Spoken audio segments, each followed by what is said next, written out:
zahvalnost svim našim generalima i oficirima i posebnu zahvalnost gospodinu Zoniću koji je mnogo toga uradio za padobranski bataljon.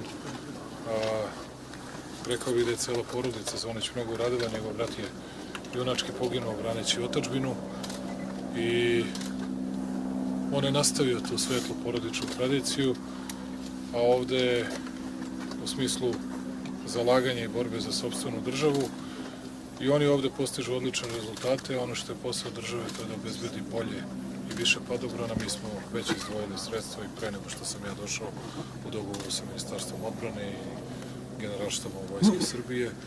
Dobit ćete optoelektronska sredstva, jedino ne znam za balističku zaštitu, jeste obezbedili.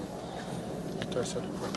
Stići će, znači, balistička zaštita, to je ono što mi možemo. Ono što nam je najvažnije, Ljubiša, čini mi se, to je da izvršimo veću potporu, da imate više ljudi i na to možete računati.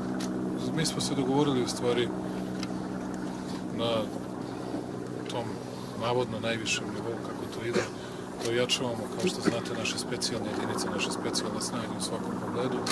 Zato ćemo imati i našu specijalnu brigadu u Pančevu posebno ojačanu, zato ćemo padobranski bataljon dodatno da ojačavamo, jer su nam potrebne snage koje mogu brzo da reaguju i da prve prihvate i prime udari, da prve brzo i najsnažnije dejstvuju po potencijalnom agresoru, tako da u to ćemo da uložimo novac, nećemo štediti, naravno sledi i povećanje plata vojnicima, tako da onoliko koliko možemo, ali to nije malo i bit će svakako više nego što je bilo prošle put.